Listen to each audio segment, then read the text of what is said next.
আজি আমাৰ বিটি অঞ্চলত বহুত বছৰৰ যি আমাৰ ইচ্ছা, সেই ইচ্ছাটো আপোনাৰ মোৰ আমাৰ সকলোৰে যে ইচ্ছাকৃতভাৱে নতুন সমাজ এখন গঢ়াৰ ইচ্ছাৰে আমি এটা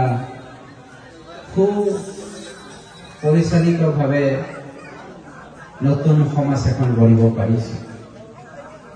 আৰু এই সমাজৰ নামটো হ'ল বিটিআৰ সমাজ, অৰ্থাৎ বড়োলেণ্ড সমাজ।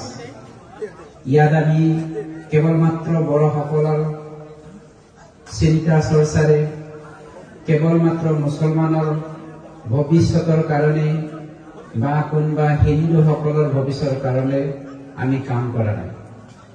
বিটিচি অঞ্চলত থকা 23টা জাতি জনগোষ্ঠীৰ 35 লক্ষ বনাফাইড চিটিজেনৰ কাৰণে আৰু আমাৰ কল্যাণৰ কাৰণে আমি কাম কৰিছো। যি অঞ্চলত 17 বছৰে হিন্দু মুছলমান, বড়ো আদিবাসীৰ মাজত সংঘাত হৈছিল, যি অঞ্চলত 17 বছৰে বড়োৰ মাজত ভাতৃঘাতী সংঘৰ্ষ হৈছিল, ইয়াৰ পৰা কেনেকৈ আমি মুক্ত পাব পাৰি, ইয়াৰে আমি ঈশ্বৰৰ ওচৰত প্ৰাৰ্থনা কৰিছিলো, আল্লাহৰ ওচৰত প্ৰাৰ্থনা কৰিছিলো আৰু প্ৰভু যীশু খ্ৰীষ্টৰ ওচৰত প্ৰাৰ্থনা কৰিছিলো। আৰু ঈশ্বৰে, আল্লাহ, প্ৰভু যীশু খ্ৰীষ্টই আজি আমাৰ বিটিয়াবাসীক আশীৰ্বাদ কৰিলে আৰু এজন মহান ব্যক্তিক আমাৰ ওচৰত পঠিয়ালে, যি ব্যক্তিৰ নেতৃত্বত আমি UPPL দল গঠন কৰি নতুন চৰকাৰ এখন গঠন কৰিব পাৰিলো। এই ব্যক্তিজনৰ নামে হ'ল প্ৰমোদ বড়ো ডাঙৰীয়া। প্ৰমোদ বড়ো ডাঙৰীয়াই দিনেই ৰাতিয়ে, আপোনালোকে শুনিলে আচৰিত লাগিব, 24 ঘণ্টাত মাত্ৰ 2 ঘণ্টাহে শুৱে। কোনো বিশ্বাস নকৰিব, আমি এখেতৰ লগত থাকো কাৰণে আমি গম পাওঁ। তেওঁ যে নুশুৱে, তেওঁ যে ইমান কষ্ট কৰে, কাৰ কাৰণে কৰিছে? বিটিচিত থকা 35 লক্ষ জনসাধাৰণৰ কাৰণে কৰিছে। তেওঁ যে নুশুৱে, তেওঁ যে কষ্ট কৰি আছে, কাৰ কাৰণে কৰিছে? শান্তিৰ কাৰণে কাম কৰিছে। আৰু ওপৰৱালাৰ আশীৰ্বাদত আমি আজি আকৌ শান্তি প্ৰতিষ্ঠা কৰিব পাৰিছো। ওপৰৱালাৰ আশীৰ্বাদত আমি আজি সমন্বয় কৰিব পাৰিছো। আমি আজি ঐক্যতা আনিব পাৰিছো। মই মুছলমান নে, বড়ো নে, খ্ৰীষ্টিয়ান নে, শিখ নে, বুদ্ধিষ্ট নে, জৈন নে, হিন্দু নে কি, আমি উপলব্ধি কৰিবলৈ সুযোগে পোৱা নাই।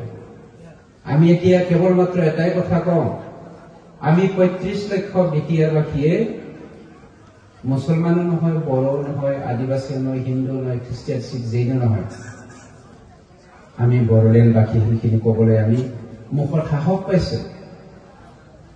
তাকেই কোনোবাই কিন্তু ভাল নাপায়। কালি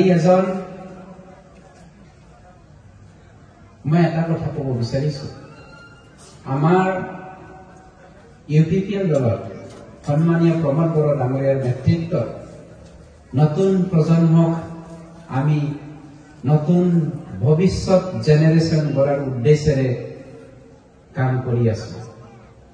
যেনেকৈ আমাৰ খেতিয়কসকলে, মুছলমান ভাইসকলে আটাইতকৈ ইণ্ডাষ্ট্ৰিয়াছ এটা জাতি, এই মুছলমান ভাইসকলে দেউতাকৰ কান্ধত হাত দি পেলাই, মাকৰ কান্ধত হাত দি পেলাই, কোনোবা ভাইৰ কান্ধত হাত দি পেলাই নিৰ্ভৰ নকৰে। তেওঁলোকে নিজৰ ভৰিত থিয় হৈ পেলাই নিজক প্ৰতিষ্ঠা কৰিবলৈ সক্ষম হৈছে বা পাৰে। ঠিক তেনেকৈ আমাৰ সমাজখনক আমি গঢ়িব বিচাৰিছো। যেনেকৈ এজন খেতিয়কে খেতি কৰে, অলপ আগতে আমি 5 মিনিটমান খেতিৰ কথাও আলোচনা কৰিছো। যেতিয়াকৈ আমি আলু খেতি কৰো, আলু খেতি কৰি আমাৰ খেতিয়ক মানুহসকলে সেই আলুটো বিধানৰ কাৰণে চাং পাতি আমি ওপৰত ৰাখি থৈ দিওঁ, যে আমি এই আলুৰ দ্বাৰাই আকৌ অহা বছৰত আলু খেতি কৰি তাতকৈ বেছি পাবলৈ সক্ষম হয় যায়। কিন্তু তাৰে মাজত কিছুমান গেলা আলু ওলায়।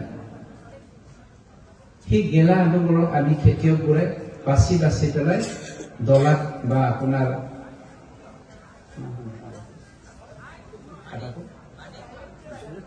দুখী বুলি কয় বড়ো ভাষাত না দুখী লৈ পেলাই আমি পেলাই দিয়ে তেনেকৈ পেলনি বস্তুটো আমাৰ কিছুমান ৰাজনীতিক বিদে ৰাজনীতিক পাৰ্টিয়ে বুটুলি পেলাই গেলা আলুটোকে নতুন প্ৰজন্মৰ কাৰণে নতুন আলু হিচাপে গঢ়িবৰ কাৰণে তেওঁলোকে চেষ্টা কৰে অৰ্থাৎ আপোনালোকৰ মুছলমান সমাজত আছে নে নাই মই নাজানো আমাৰ মই খ্ৰীষ্টিয়ান ধৰ্ম খ্ৰীষ্টিয়ানৰ মাজত এনেকুৱা ব্যক্তি আছে সি ডেইলি মদ খায় ড্ৰাগছ খায় গীৰ্জাত নাযায় প্ৰাৰ্থনা নকৰে আৰু বাইবেল নপঢ়ে তেনেকুৱা ব্যক্তিয়ে ডাঙৰ ডাঙৰ কথা কয় আৰু যদি গীৰ্জাৰ মানুহে পালকে আহিলে টিকনে আহিলে আমাৰ শিক্ষাগুৰুবিলাকে আহি পেলাই যদি কয় তুমি কিয় গীৰ্জাত নাযায় তুমি কিয় অপথত গৈছে